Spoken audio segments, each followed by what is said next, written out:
C'est la deuxième Warframe qui est arrivée en provenance de Chine. Elle allie à la fois l'agilité, un caractère offensif et défensif à la fois, et du contrôle. Nous allons parler aujourd'hui de Neza. C'est parti.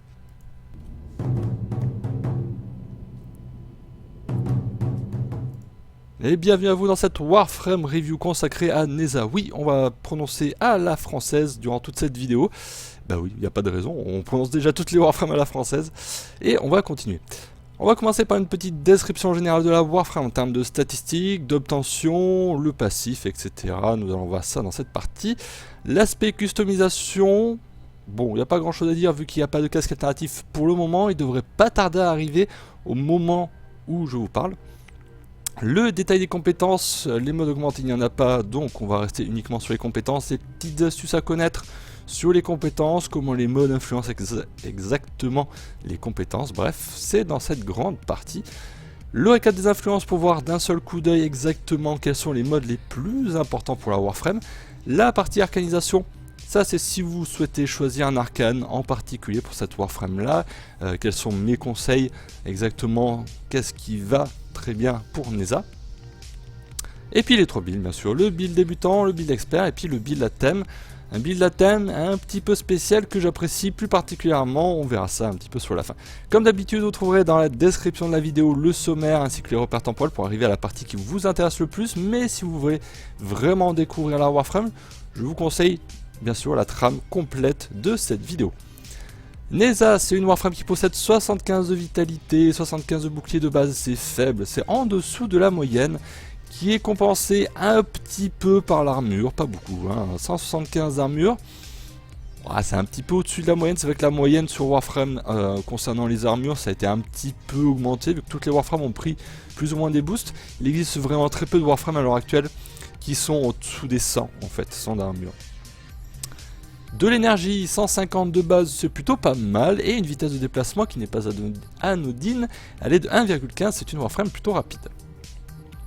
Les polarités de la Warframe, une polarité en V, une polarité en D, ce sont des polarités qui conviennent très bien. On cherchera néanmoins à acquérir quand même une troisième polarité pour un petit peu se sentir un petit peu plus à l'aise sur certains builds, surtout ceux qui sont axés sur la puissance notamment.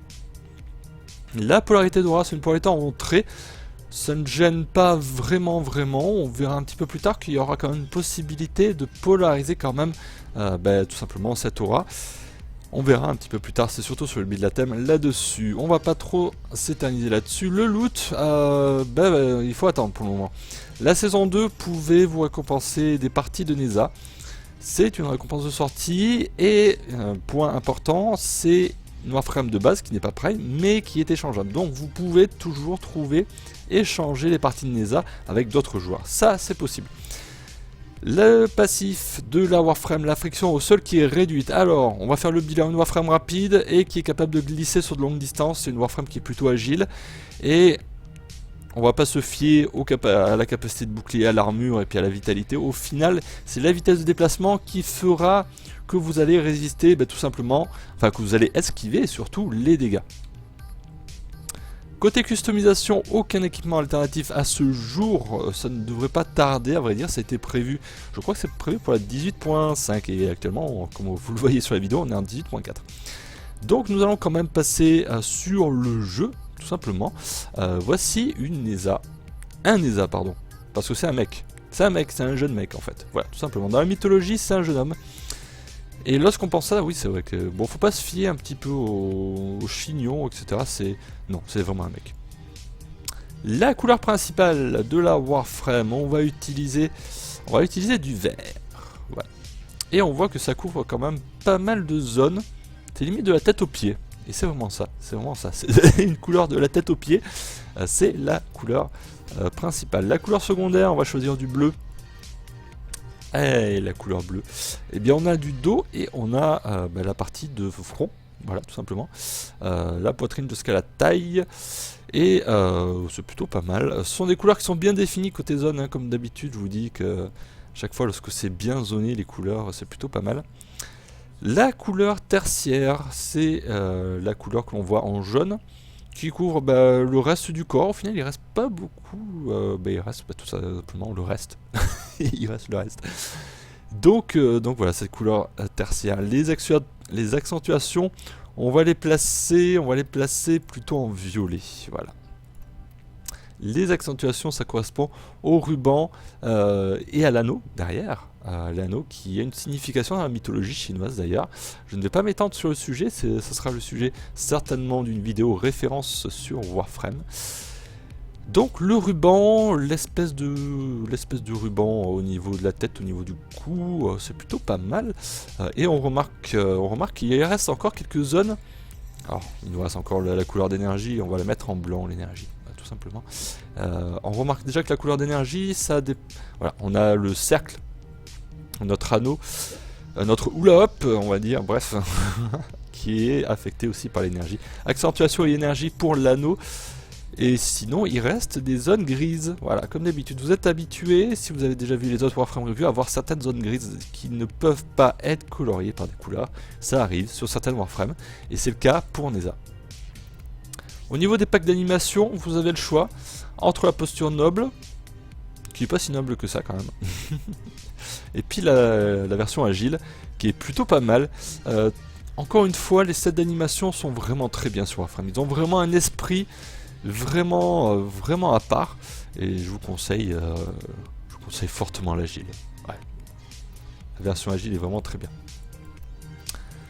Pas de casque pour le moment, ça ne devrait pas tarder, et on a fait à peu près le tour concernant Neza, et on va revenir sur notre petite présentation, et on va continuer.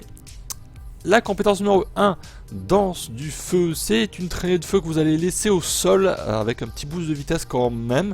Je ne l'ai pas mis, mais vous avez 20% de boost de vitesse qui n'est pas altéré par la puissance, donc c'est fixe. 200 de dégâts par seconde sur le feu que vous allez laisser à vos pieds. Ça persiste 10 secondes exactement. Donc vous pouvez faire des allers-retours, vous pouvez dessiner ce que vous voulez au sol, ça reste 10 secondes, c'est plutôt pas mal côté dégâts quand même, hein. 200 dégâts par seconde, voilà. Alors il y a une petite synergie avec Chakram Flamboyant, oui effectivement il y a une petite synergie, il y a 1250 dégâts de feu sous forme d'une explosion d'un rayon de 6 mètres. C'est la compétence numéro 2, on verra un petit peu après. C'est lorsque vous allez vous TP grâce à votre anneau que vous avez derrière vous en fait. Lorsque vous allez vous TP, que vous avez danse du feu qui est actif, ça va exploser. Ça va être, d'ailleurs, votre traînée de feu va s'arrêter tout simplement, va être désactivée. Et à la place, vous allez faire beaucoup de dégâts. 1250, c'est quand même plutôt pas mal. L'explosion est déclenchée par téléportation suite à chakram. Les flammes suppriment les effets de statut. C'est toujours bon à savoir, c'est toujours bon pour vos potes. Si vous pensez que cette compétence n'est pas utile, prenez-vous, ça peut être utile pour bien des cas. Les effets de statut, tout ce qui est tranchant, enfin le saignement, le poison, qui peuvent être des trucs vachement chiants pour des gens qui n'ont peut-être pas mis de vitalité. Il y en a encore beaucoup qui ne mettent pas de vitalité de nos jours. Voilà, tout simplement. Les flammes sont possibles d'être en l'air uniquement lorsque vous effectuez un mouvement de parcours 2.0. Tout simplement. Les mouvements de parcours 2.0, c'est pas n'importe quel saut, effectivement. Il s'agit du saut tournoi que vous avez. Si vous chutez, tout simplement, vous n'allez pas laisser de flammes. Voilà, ça qui est dit.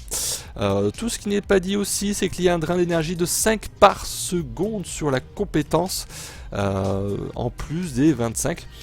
Donc on aura de l'utilité à mettre de l'économie notamment et de la durée.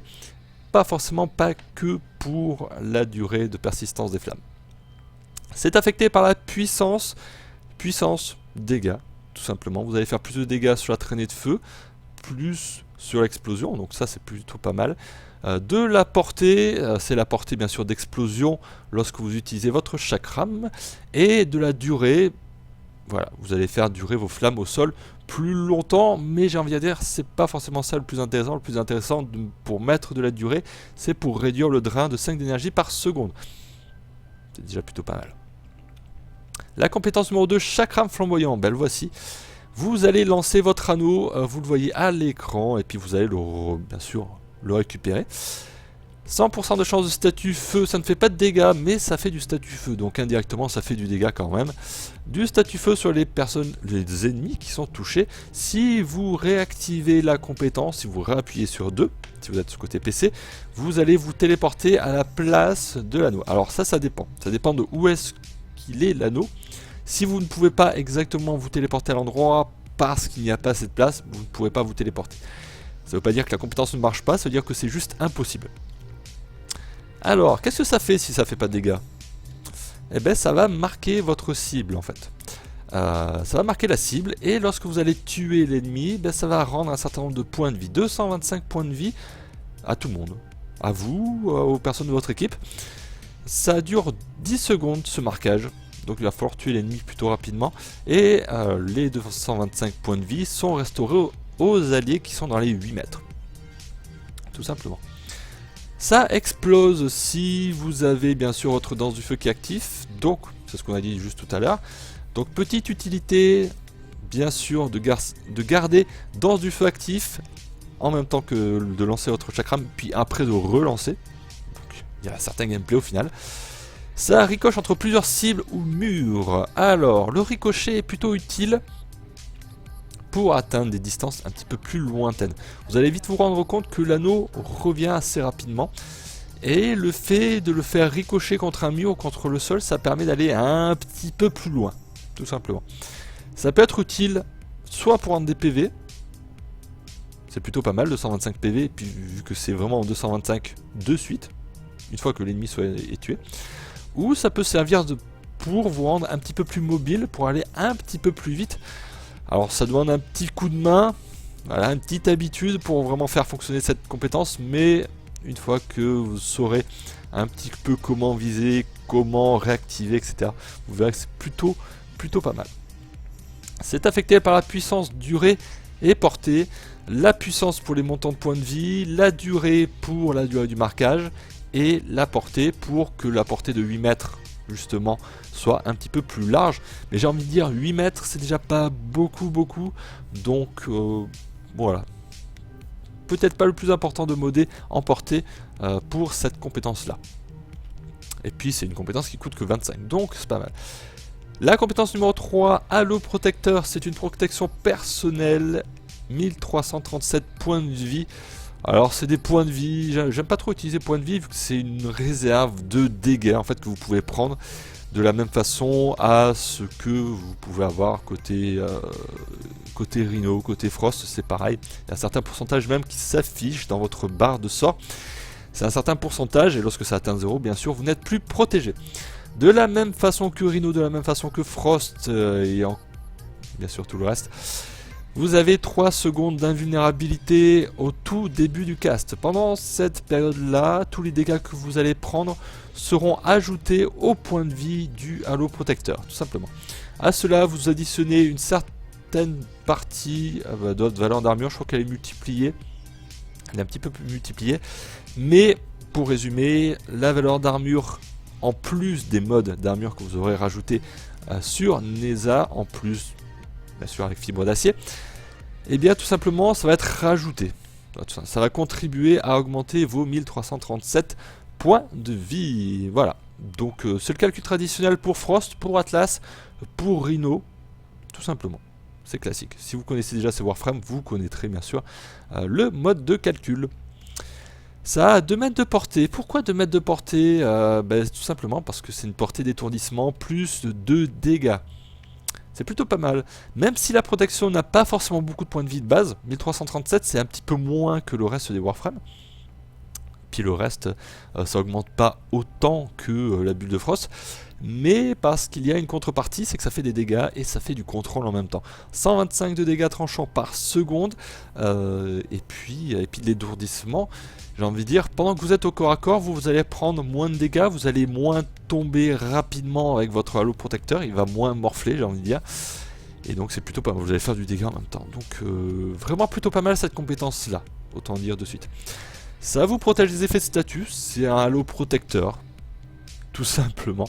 J'ai envie de dire, ça va de soi. C'est affecté par la puissance, portée et armure. Par armure, je veux dire bien sûr les modes d'armure. à disposition. La portée, c'est la zone de portée de 2 mètres. Ouais, bon, 2 mètres de portée, c'est vraiment très faible. Ne pensez pas atteindre les 10 mètres de portée quand même de zone d'eau. C'est affecté certes, mais c'est pas important. C'est affecté par la puissance, 1337. Voilà, vous le multipliez par la puissance et vous allez augmenter ce pool de base. Et vous allez augmenter aussi les dégâts, les 125. Bon, encore une fois, vous pouvez pas atteindre les 500 dégâts par seconde avec sa compétence là et full puissance, tout simplement. Donc voilà, cette compétence est vraiment plutôt pas mal. Lance divine, la compétence ultime qui coûte 100 d'énergie, oui, ça empale les ennemis, vous les voyez à l'instant. 600 de dégâts de type perforation sur une portée de 19 mètres, les ennemis vont rester empalés pendant 12 secondes. Lorsque vous allez désactiver, ça va faire encore des dégâts. La désactivation, on va la voir juste après, à l'instant. Ça va faire disparaître les lances, ça va refaire des dégâts. Ce sont des dégâts de type impact. Cependant, la nature des dégâts n'a pas d'influence particulière, j'ai envie de dire. Vous ne pourrez pas les augmenter par les modes que vous avez sur votre arme primaire ou votre arme de mêlée. Pas d'importance là-dessus. Les ennemis sont vulnérables aux finishers pendant qu'ils sont, j'ai envie de dire, suspendus à leur lance. C'est comme s'ils étaient au sol, j'ai envie de dire, sauf qu'ils ne sont pas vraiment au sol. Donc, vous avez le bénéfice du multiplicateur de finisher pendant qu'ils sont affectés par les lances divines. Et ça, c'est vraiment plutôt pas mal. C'est affecté par la puissance, la durée et la portée. La puissance pour les dégâts, bien entendu. 600 de dégâts avec de la puissance, on peut facilement dépasser les 1000, donc c'est plutôt pas mal. La durée, c'est la durée d'empalement. Ça, c'est vraiment très bien parce que ça empale tout, sans exception. Ça veut dire que les ennemis, alors qu'il y en ait 10, 20 ou qu'il y en ait 40 ennemis autour de vous, ils seront tous empalés. Donc c'est un contrôle qui est vraiment pas à négliger. 12 secondes de base, en rajoutant de la durée, vous pourrez aisément dépasser les 20 secondes. Vraiment aisément. La portée, ben, vous allez augmenter la portée efficacement, vu que 19 mètres de base, c'est plutôt pas mal. Et comme ce n'est pas trop... Enfin, vous pouvez faire du contrôle, vous pouvez très bien opter pour mettre du super étendu et une nuit à longe. Vous allez perdre en dégâts, mais vous allez gagner en contrôle, vu que tout ce qui va être... Allez, je pense que c'est possible, oui, de dépasser aisément les 40-45 mètres de portée. Tout ce qui sera dans les 45 mètres sera contrôlé. Et ça, c'est vraiment pas mal, 45 mètres quand même. Hein. Ça contrôle vraiment bien. Et puis pendant ce temps-là, vos potes pourront les tuer sur leur lance grâce au finisher. Donc vraiment, encore une fois, une très bonne compétence, très bon contrôle et qui va permettre vraiment de dépop les ennemis les plus gênants. Puis de faire face, bien sûr, à des hordes d'ennemis beaucoup plus nombreuses que vous. Ah, le récap des influences. Qu'est-ce qui est influencé principalement sur vos compétences? Quels modes sont prépondérants? Pour la compétence numéro 1, c'est de la puissance, de la durée et de la portée. La compétence numéro 2, puissance, durée et portée. Compétence numéro 3, puissance, portée. Et pour la compétence ultime, on a de la puissance, de la durée et de la portée. C'est pas très dur de builder Neza, hein. C'est pas très dur du tout. Puissance, durée, ce sont les deux facteurs que je juge personnellement les plus importants. Avec de la puissance, avec des compétences qui font quand même des dégâts, alors c'est pas des montants exorbitants, mais j'ai envie de dire, la compétence numéro 1 fait quand même pas mal de dégâts, la compétence numéro 3 est capable de faire aussi des dégâts pendant que vous êtes au corps à corps, donc c'est pas du tout à négliger. Vous pouvez très bien opter pour de la portée, abandonner un petit peu la puissance, mais ça... c'est à vous de voir. Portée, durée. Malheureusement, pour être roi d'esprit, c'est un petit peu mort dans ce cas-là. Donc voilà. Buildez comme vous le souhaitez. Vous avez plusieurs choix possibles. Il n'y en a pas qu'un seul. C'est pour ça qu'il existe des multitudes de builds à ce sujet-là. Côté arcane, qu'est-ce qui vaut le coup de mettre comme arcane avec Neza? Alors on va parler plutôt en déclenchement, cette fois-ci encore une fois. Déclenchement sur dégâts infligés et sur finisher. Vous allez infliger beaucoup de dégâts sur la compétence numéro 1. Vous allez laisser une trace de feu, les ennemis vont passer dessus et vont prendre des dégâts par seconde. Si vous avez par exemple, on va dire 5 ennemis qui sont dans la trace de feu, eh bien ça va vous faire 5 chances par seconde de déclencher votre arcane. Ce qui n'est pas du tout négligeable. Donc, c'est le premier choix pour ma part. Sur dégâts infligés. Ensuite sur finisher, pourquoi? Tout simplement parce que votre compétence ultime est capable de rendre vulnérable au finisher tous les ennemis dans un rayon qui est vraiment pas mal du tout. Voilà. De base c'est 20 mètres, vous pourrez étendre jusqu'à 40-45 mètres assez facilement. Donc voilà, arcane trickerie, arcane attaque, tout simplement, ça peut être des arcanes plutôt intéressants. Côté build débutant, on est parti sur un siphon d'énergie. Alors c'est une Warframe qui, voilà, sur laquelle on peut utiliser toutes les compétences les unes après les autres. Donc siphon d'énergie plutôt pas mal pour avoir de la régénération d'énergie. Vitalité, fibre d'acier, redirection, montée au rang 5. Pourquoi rang 5? Tout simplement parce qu'après ça coûte trop cher tout simplement. Réservez, si vous débutez sur Warframe, réservez vos cœurs de fusion pour monter davantage de modes au rang 5. Voilà. Le nombre sera plus intéressant que d'avoir une vitalité montée en max et une fibre d'acier. Mais à côté, vous n'aurez peut-être pas un intensifié, une continuité, une rationalisation montée rang 5. C'est dommage. Donc je vous conseille, arrêtez-vous au rang 5 pour les modes qui ont 10 rangs, tout simplement. Allonge, continuité, intensifié, rationalisation ainsi que flux. On a un petit peu de tout. On a puissance, durée, portée, comme je vous ai dit. Ce sont les influences principales de la Warframe. Donc intensifié, continuité et allonge, le plus intéressant.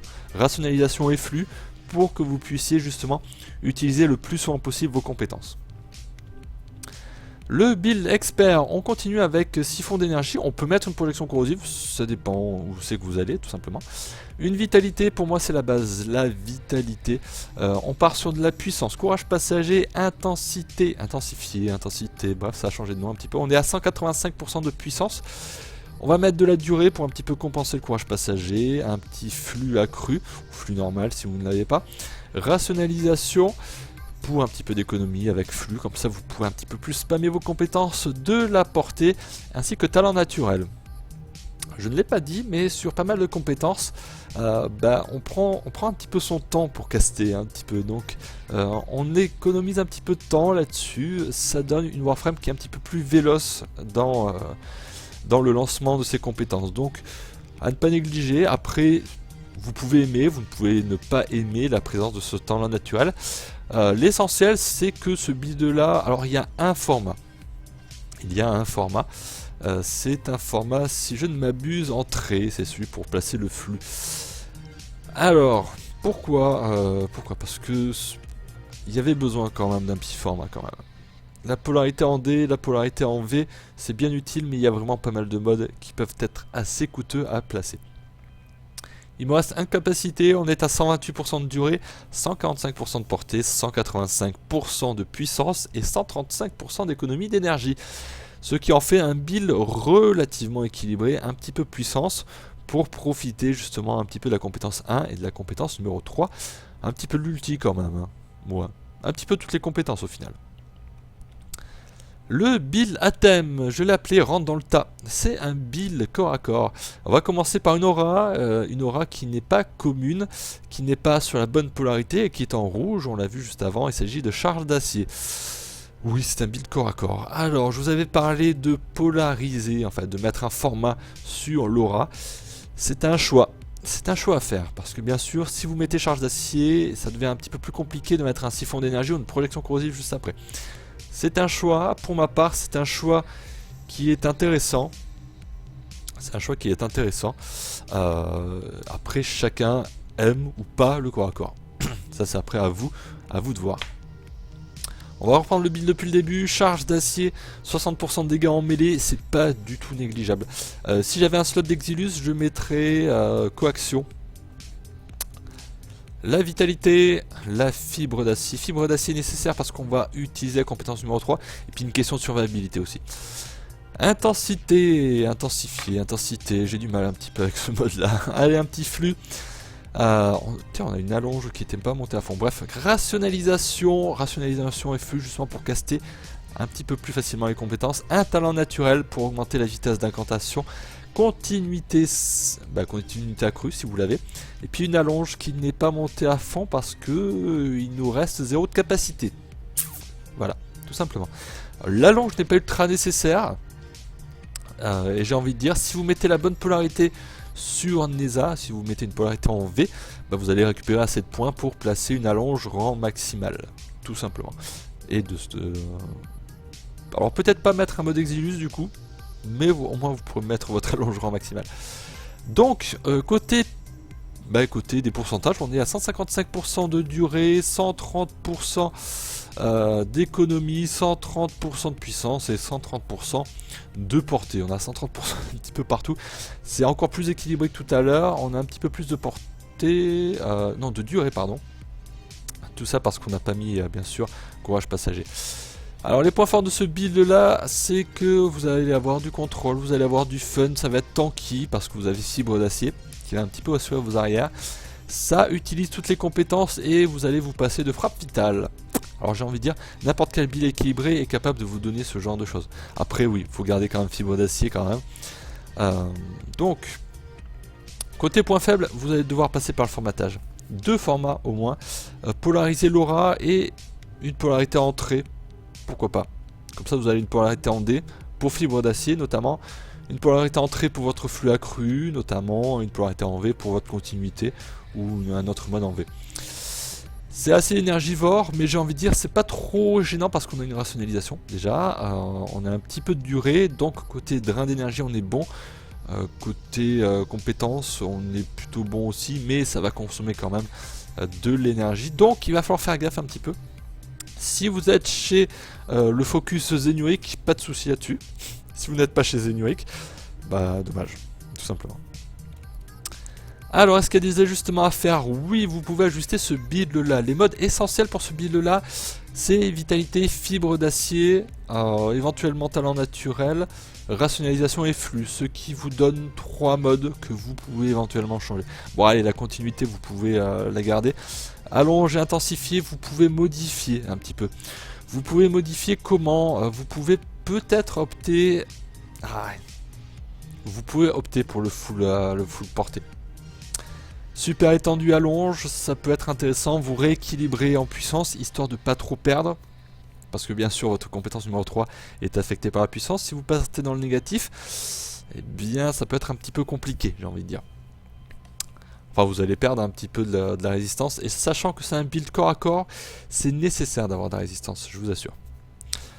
Donc voilà, après le talent naturel. Le talent naturel, c'est du plus, vous savez. C'est du plus. C'est comme ça que vous allez caster un petit peu plus rapidement.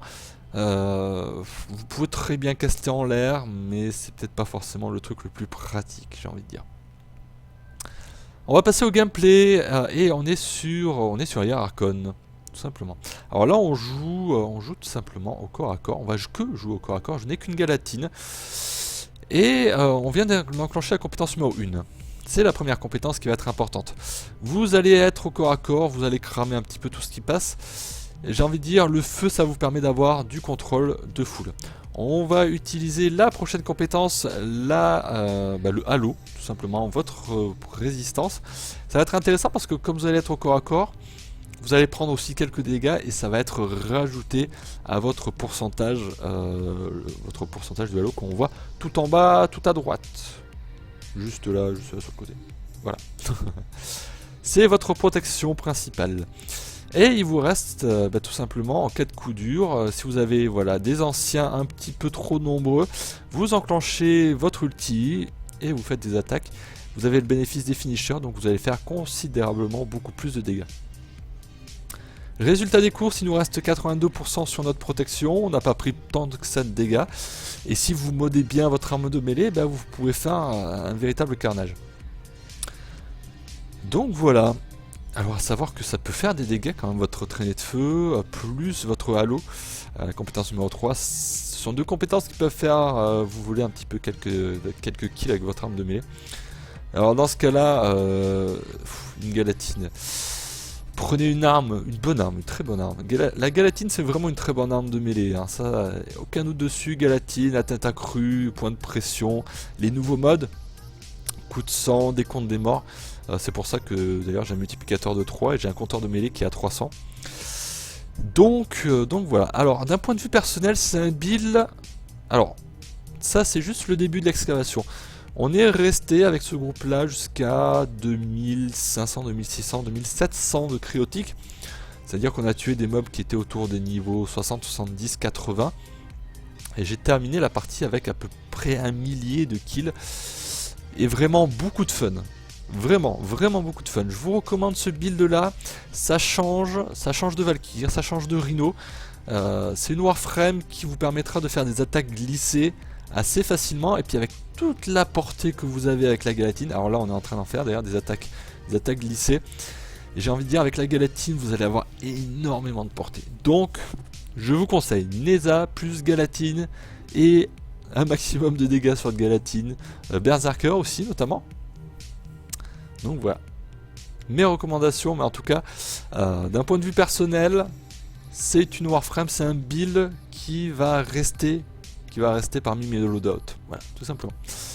Une petite place privilégiée. Merci à vous d'avoir suivi cette vidéo, n'hésitez pas à la commenter, postez votre build notamment, comment vous jouez Neza notamment. Est-ce que vous jouez full portée, full durée, un build équilibré peut-être.